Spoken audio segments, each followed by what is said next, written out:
As a lead pastor, at some point, you're going to be faced with the reality of letting a pastoral staff member go. And when we do that, we don't want to feel like a jerk. We don't want to feel like we're ruining somebody's life. And we certainly don't want to make somebody feel like they are not called into ministry because we're letting them go. So what we're going to do today is we're going to talk about what you can do when you're faced with this decision. We're going to talk about the 5 things that you need to do to invite your pastoral staff members to succeed elsewhere. And number 5, you're probably not going to like. So let's get started. So the big question is this: how do pastors like us who remain focused on the mission of Jesus and serving our communities without being distracted by everything in the world around us, how do we increase our effectiveness while living a lifestyle that doesn't compromise our health, our families, or our personal relationships with Jesus? That's the question this podcast is going to answer. I'm Dr. Brandon Party Cooper, and welcome to the Ministry Hackers Podcast. Welcome, everybody, to this episode of the Ministry Hackers Podcast. If this is your first time with us joining the podcast today, my name is Dr. Brandon Party Cooper, and I'm the founder of Ministry Hackers. Now, we are counting down the days to our very first Ministry Hacker Challenge. And if you've not signed up yet, I want to invite you to sign up for our upcoming challenge. Do you ever have days where you're trying desperately to get your work done, but there's always those constant knocks on your office door that keep you from getting stuff done? And then 5 o'clock rolls around and you know you want to go home and you need to go home to be with your family, but man, there's still so much left that needs to be done today. And so you're faced with this tension of, do I go home or do I work longer? Well, what we want to do in this challenge, in this free 5-day challenge, is show you how to increase the productivity of your staff so that you can go home and spend time with your family and get all of your things done throughout the day. You can pastor a growing church and be with your family both. And so in these 5 days, we're going to start May 3rd. We're going to go live at 1 o'clock every day for those 5 days. And we're going to show you exactly how to do that, how to boost the productivity of your pastoral staff members. And so that you can then have a growing church and be with your family. We're going to do it for 5 days. You can sign up by going to ministryhackers.com/challenge. It's free for all those who join. All you have to do is give us your name, give us your email, and we'll send you everything you need to have in order to be with us in the challenge. It's going to be a great time. I'm super excited about it because we're going to have pastors from all over the country joining us and learning how they can increase the productivity of their teams. And so I hope you join us. Again, go to ministryhackers.com/challenge, be a part of the challenge with us. And I'm so excited to launch on May 3rd. So as those of you who have been with us the last few days, Dr. Jason Baca has been joining me as we get ready for this challenge and as we prepare for it. And so let's go ahead and welcome him back to the podcast today. Hey, Jason, everybody. how's it going? How's it going, man? It's going good. How are you doing today? I am doing well. I'm doing well. It's warming up outside, so I'm happy. So well, that makes one of us. I mean, I'm doing well. What I mean is it's like freezing cold. Right now it was April 22nd and it's literally snowing. What's up with that? It was like 2 weeks ago, it was like 70 degrees and now it's snowing. Yep. It's ridiculous. So for those who are new maybe today and who don't know who Jason is, Jason, he authored the book, Mastering Motivation, How to Get People to Buy Into Your Vision, Own Their Roles, and Perform at the Highest Level. And he is a great resource to bring on with the Ministry Hackers at this point as we get ready for the challenge. So we're super excited to have him. And I think we've had some fun these last few days, right? Yeah, this has been great. It's been an honor to be here. And just to reiterate, I'm super stoked and pumped up about this challenge that we're going to be doing starting May 3rd, because it really is like the key to success, to being able to pastor a growing church while simultaneously being at home with your family. Like the one and only way out of that tension, if you're a lead pastor and you're constantly like trying to balance, like, how do I be present for the church and be responsible for what God has entrusted to me, but then also be responsible for what God has entrusted to me, right? Leading my family really well. And not letting those precious moments that you'll never get back, especially if you have a young family. How do you have all of that at the same time? The answer is by developing a highly productive pastoral staff. Like that Right. is the key. That is the way That is it. out of that Mm-hmm. situation. And so Brandon and I have put together this amazing 5-day challenge for you to jump in. So I'm super stoked about it. I know Brandon already talked about it, but if you're interested, ministryhackers.com/challenge. I can't wait to get started with you guys. It's going to be fun. I'm Yeah. excited. So yesterday we talked about the 5 toxic pastoral staff members that you may have on your team. Not necessarily that you do, but you may. And the 5 were the slacker, the sociopath, the socialite, the hot mess, and the martyr. And you and I, Jason, we both identified ourselves as at least one of them at some point in our ministry experience. And so it's not that it's uncommon. It's, ideally most pastoral staff members will eventually mature and grow out of that. But we talked about how to identify them and why they're detrimental. Now, the reality is if you have one of these on your staff, then you're probably looking at how do I transition them off of my staff? And like to say in church sometimes, how do I invite them to go succeed elsewhere? And that's kind of what we're going to tackle today.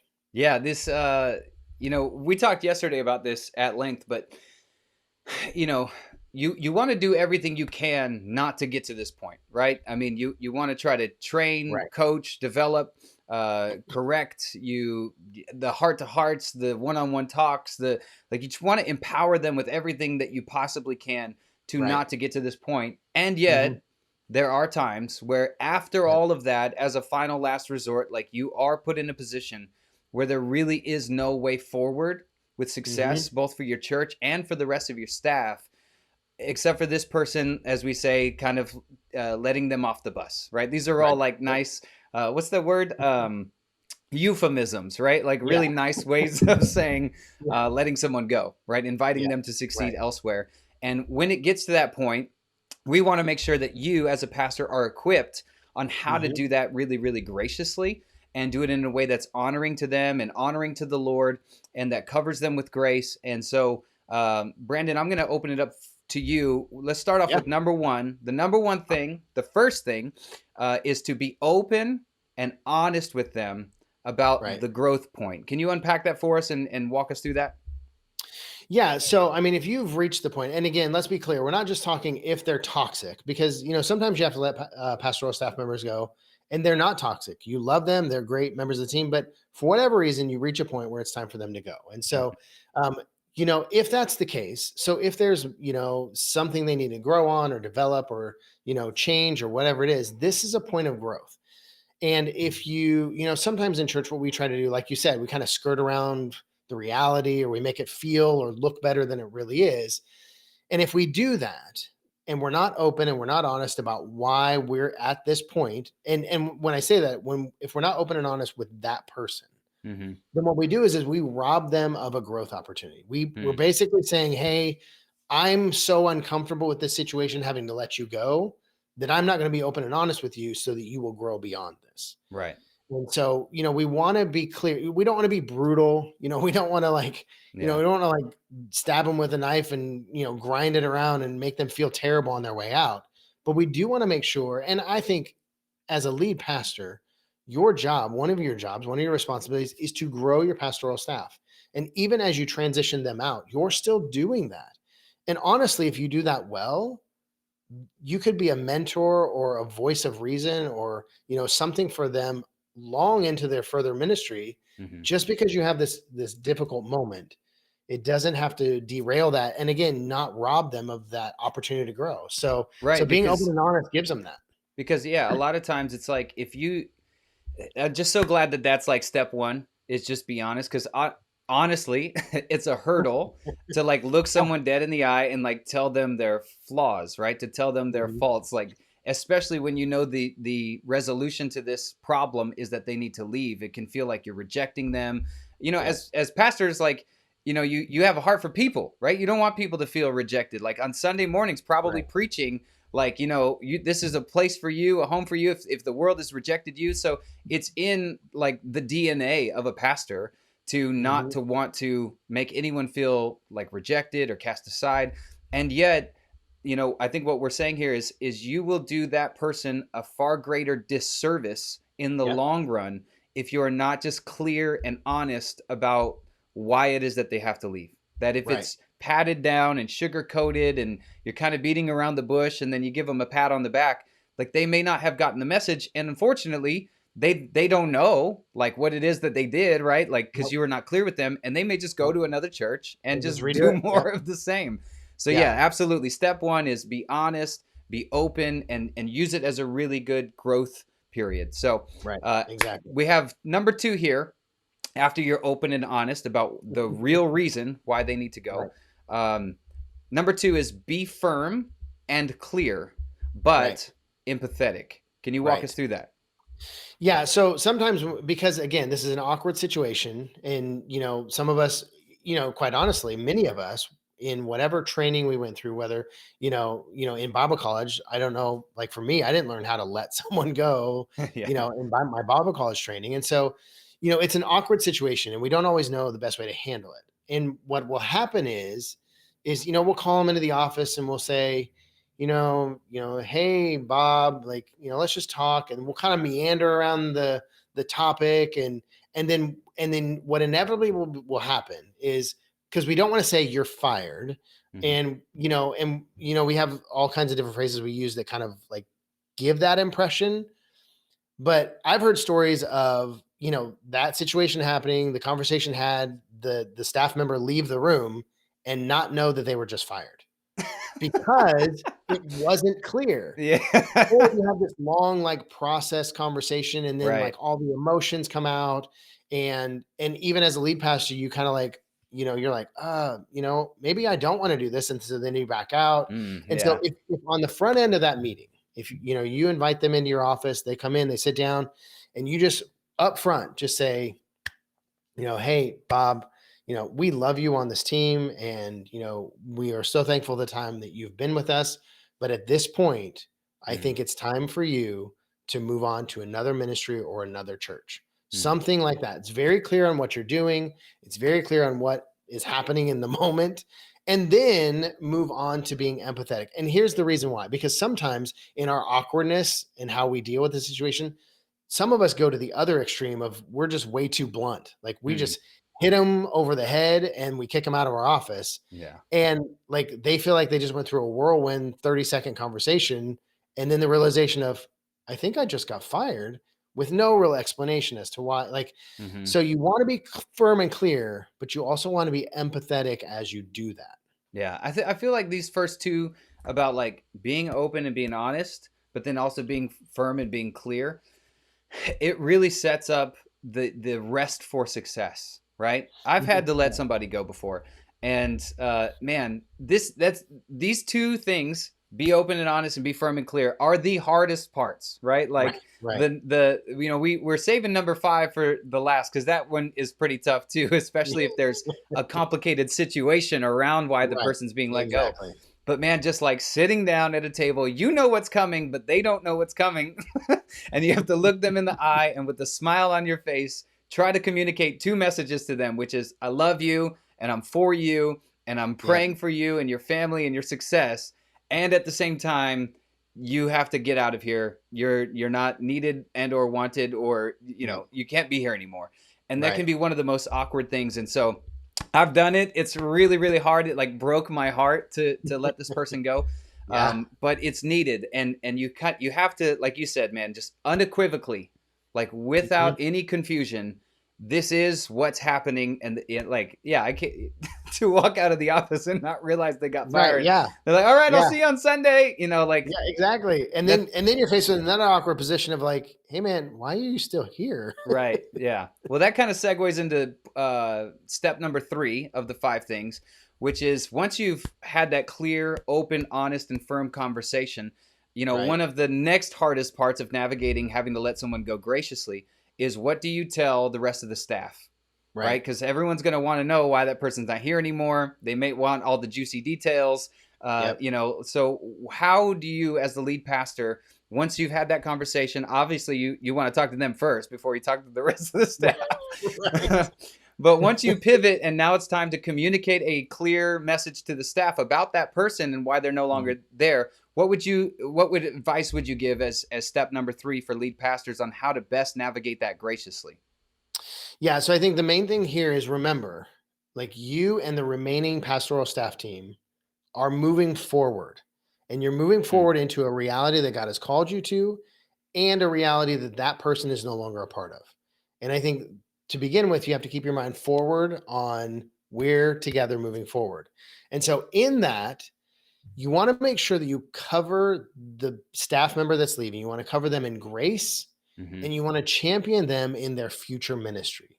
hmm. And what I mean by that is too often, especially when there's hard feelings and when, it's a difficult situation, it's easy for us to say, well, good riddance and don't let the door hit you on the way out, Yeah, But the reality is that all of us who are make the decision to be full-time pastoral staff members, we're all in this together. And just because I'm not on staff at this church any longer doesn't mean that my ministry is over. There is a future ministry.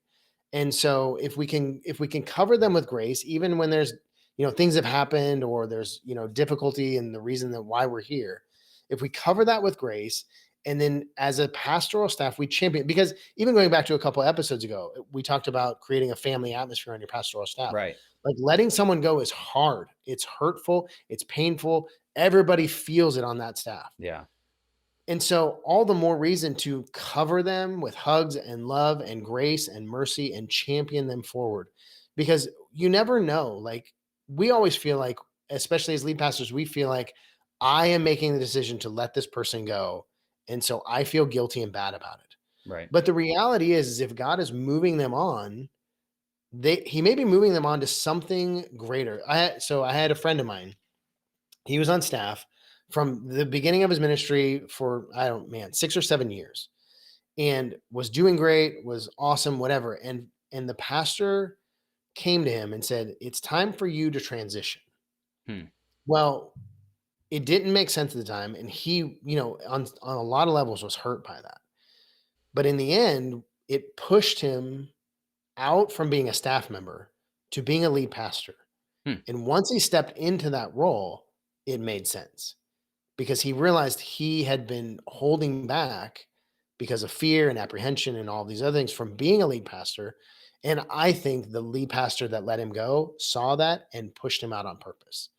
And so we just never know how the cards are going to play out over time. Right. And so we don't want to like take a difficult situation and make it worse. We want to cover them with grace, champion their ministry forward, because you never know how it's going to play back down the road.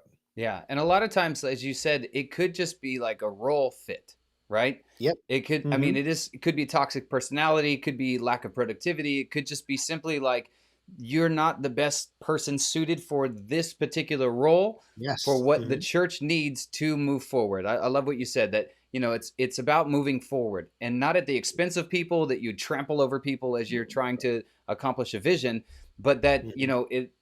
this is not the role for you. And so, Yep. by the way, so the challenge that we're running coming up on May 3rd, we're specifically using the Strengths Finders assessment on how Right. to build a more productive, highly productive pastoral staff, which Hmm. the Strengths Finders, for those of you who don't know, it's just basically, it locks in on people's strengths so Yep. that you as the lead pastor know exactly how to motivate that person according to their strengths within their Right. role. Sometimes that comes with needing to change their role or tweak their role a little bit to more suit their strengths. So Yep. sometimes it really just is a fit type of thing. Yep. So by the way, Yep. if you want to join the challenge, ministryhackers.com/challenge. But yeah, I love the way that you put it, man, that you're helping them succeed moving forward. Again, there can Mhm. be a myriad of Right. situations that can make things very complicated. So I know there's some listeners out there who maybe have been in this exact situation and said, yeah, but Brandon, you don't understand. Like man, it was really bad. And this person Yeah. was just like terrible and awful and caused all kinds of division. And I Yep. think that the greater point here is that we're making is that it's your job as a lead pastor to cover them in Mhm. grace, right? Kind of almost just taking it back to what Jesus says, like do unto Yeah. others as you would have them do unto you. Like if you were the one who totally blew it, like and you knew it, like would you want other people to cover you in grace Right. as you went? Which Well, and transition, yeah. as a lead pastor though, we should rise above that. Like Hmm. as spiritual leaders and as lead pastors, like we can't get caught up in that. Like we should be better and rise above all of that, because again, we're dealing with people. Like we're Hmm. dealing with people. and we don't want to destroy people for the sake of ministry. And Right. so championing them forward is just it's the better option in the midst of options that we have. Absolutely. Okay, so number 1, be open and honest. Number 2, be firm and clear. Number 3, cover them in grace and champion their future ministry when you're communicating their exit to the rest of the staff. And then take us through number 4, which is offer to help them find a new position. Yeah. Yeah. I mean, all of us are pastors. Like, we understand how hard it is to find a ministry position. And so, when your lead pastor says, "Hey, it's time for you to exit this staff, and once you're off, like, I'm kind of done with you," like, that kind of adds insult to injury. Whereas if you're the lead pastor, especially if you're one that has connections with other pastors around the country, or you're aware of other positions, certainly help them find another one. And I get the difficulty is because you're in a position where you're letting someone go, maybe because of, their bad performance or their negative whatever. And so, it may be hard for you to like fit them into somewhere else because you almost feel responsible for them, which kind of plays back into like, develop your staff, like really invest in them, help them be better so that when they move on, whether it's by choice or you're moving them on, they're better than when you receive them. But help them like weed through the mass chaos of trying to find another position, especially again, if you're connected, help them land something, because just because you're letting them go, I always think of Michael Jordan. He got released from his, junior high basketball team, but then he goes on to be the greatest basketball player ever. Like, just because you have a staff member now that's underperforming or isn't fitting with you, like, doesn't mean that they're done with ministry. And, there's such a shortage of good pastors out there to fill all the churches and to reach the communities that are out there. Like, we don't need to shoot one of our own on the way out. We need to champion them up and help them find a new place to be, whether it's, another youth ministry or a lead pastor position. Like, help them move on and set them up well. So I can already hear some of the voices in my head, right? The listeners saying, "Okay, yeah, but like that sounds great, Brandon, but what if you're letting the person go because like they're just really awful, and I don't want to help them find a new position because I don't think that they should work at any church under any, I wouldn't wish that problem on anyone. Like I'm just thanking God we got out from underneath that problem. So what would you say, how would you apply step number 4 in offering to help them find a new position if there's a pastor out there who's saying, "Yeah, but you don't know this person. Like this is, I don't think that they should work at a church." Like what advice would you give? Well, I would first refer back to 1, be honest and open so that they can grow beyond whatever issues they're having. I would say number 2, you don't have the clairvoyance to know that there isn't a pastor out there who can't help them. And so like, I get those emotions. For me, like, I'm letting you go. And let's say it's a terrible, like, you're underperforming, you're not reliable, like all these things. And I'm letting you go. And I don't want that on somebody else. But maybe there's a pastor out there who loves training up young pastors, or who loves, taking care of his pastoral staff, and he's willing to take on that challenge. I think where the rub there comes is when you get that reference call, if they put you as a reference, but when you get that reference call, be open and honest with that pastor of what they're getting. And if you see even a glimmer of potential that they could work that through, really kind of play that up. Because again, you don't have complete objectivity because you're in the middle of it and you have a lot of emotions tied to it. And so you can't make that judgment call for somebody's future ministry. That's just, you're stepping in a little bit of a iffy area, by making that call. And I feel like, man, you just hit it on the head. Like ultimately this kind of, a lot of these steps, particularly number 3 and how you communicate to the staff, and number 4, helping them find a new position, really comes back to like you doing your own self-reflection on your own heart towards this person, right? Because, what does the Bible say that I'm going to paraphrase, but I don't have the verse right there off the top of my head, but that, one side of the story seems right until the other gets to speak, right? Yeah. It's not to say that you're completely wrong in how you perceive the situation with this person, but that you see it from one side and you maybe have been hurt by this person or offended by them, or you're frustrated. You've given them everything for like the last 3 years and they haven't changed. And so, yeah, to your point, it's like, it really causes you to do some reflection of just like all these negative emotions that I feel towards this person. Like, is that right? To like, to carry that over, to wish that they don't get another Yeah. job somewhere, that they wish Yeah. that they don't get restored, to wish that like I just never want to see that person again. Right. And Yeah. so it really is like a humbling thing to have to humble It yourself is. and say, okay, maybe I don't see this like, Mhm. from 30,000 feet like God would. And I Right. certainly can't see this person's future. I certainly don't know this person like God knows them, or how God might use them in a different context elsewhere, et cetera, et cetera, et cetera. So I Right. think, yeah, steps number 3 and number 4 really come back to kind of your own heart. In fact, I mean, you could argue that all these steps really come down to you, right? Steps 1 and 2 Yeah. about how Mhm. you address them is like getting out of your own way of the awkwardness and Yep. serving them best by being honest and being clear, right? Steps 3 and Mhm. 4 is how do you communicate that to other people, them leaving, to your staff, or like you said, a reference, right? Like really championing them and having the heart that you want to help them, Right. especially if they have a family. And then finally, number 5, this is the one that we plugged at the beginning of the episode. Of Right. this can actually be, this can maybe hurt the most out of all of it, It should. Maybe. because it has to do with money. Yes. So Everybody's favorite topic. walk us through number 5, Brandon. Step number 5 is give them 3 to 6 months severance. Okay, for Yes. all the pastors out there that just hear that right now and go, "What? You want me to give them what?" So Yeah. despite the situation that's gone on, give them 3 to 6 months severance as they are on their way out. Can you take us through Right. that? Yeah, so there's really two roads you can choose. So you can choose the road of like, I'm letting this person go because of a myriad of reasons. They haven't performed or whatever. I'm letting them go, and whatever happens after that is on them. Like, they've got to figure out their way. Or you can take the road of, I am broken over the fact that they're leaving. Hmm. I hate that I'm in this situation that I have to let them go. I just know that I have to. And so I'm going to again champion their future and take care of them for at least 3 months. 6 months is better. You get to 9 months and 12 months, like, you're almost the hero for letting them go. And the reason why I encourage such a long severance is because, again, all of us know it's not easy to get a new ministry position. I think from, most ministry positions, so even kids and youth ministry and worship pastors, like, most of the time you're looking at least anywhere between 3 and 6 months of a process that doesn't count actually finding a position and then applying to it. Like, just the interview process can take 2 or 3 months.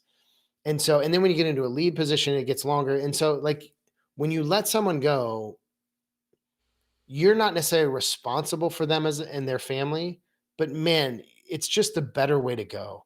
And I get it. Like, you may be taking a hit on your budget, but here's the reality. You planned on paying them anyway. And so you're looking at 3 to 6 months on your side of going without paying that salary. So you might as well give that to them.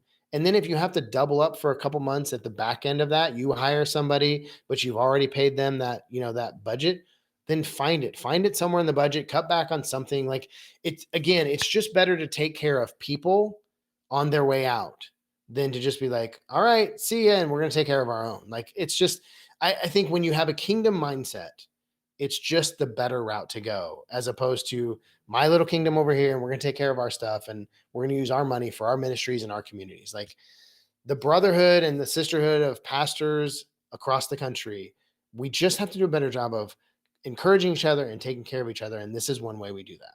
Yeah, I come back to, how many times do we say in church and in ministry, we use the word stewardship? Mm-hmm. Stewardship. We need to steward the finances that God has given our church, right? We need Right. to steward the people. We need to steward the facilities. We need to steward all of the things that God has given us, which, steward is just a fancy way of saying make God happy, right? Right. Like, just make God happy with what we choose to do as we manage these things, right? And so Right. in my mind, I just keep coming back to, like, would the Lord be really unhappy if Mm-hmm. out of love and grace and mercy and compassion, you gave somebody 3 to 6 months of living expenses or severance, right?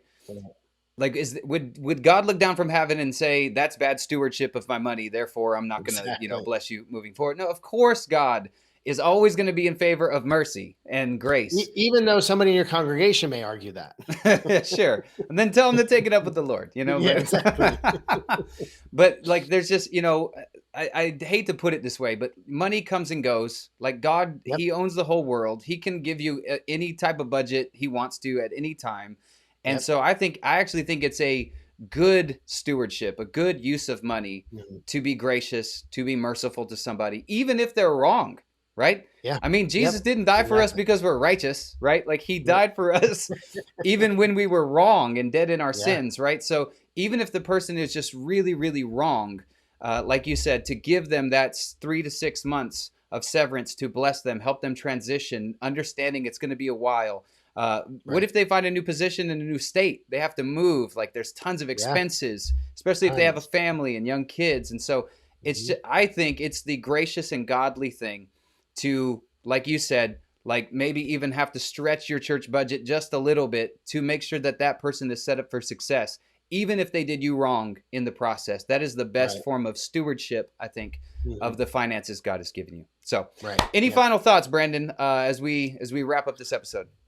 Yeah, again, I think like you said, in all of these, it really comes down to you as the lead pastor. It comes down to you. It comes down to the heart that you have dealing with people. It comes down to your own self-reflection and how you see your leadership. If you're going to take the stance that I'm called by God to empower my pastoral staff and to love them and to guide them as long as he gives me that opportunity, then my thing is they're yours and until they're someone else's. And so, you take care of them on the way out, because it's already a hard enough situation for them and for you. And so as the lead, as presumably the more seasoned individual in the room, you choose to take the brunt of that awkwardness and pain and difficulty on you. Don't pass it off to them. They're already having to face new job, new location, uprooting their family, all of that. Whatever you can take on you, because they're already facing an uphill battle. And the shame, like the person's going to feel, how did they tell their wife they got fired?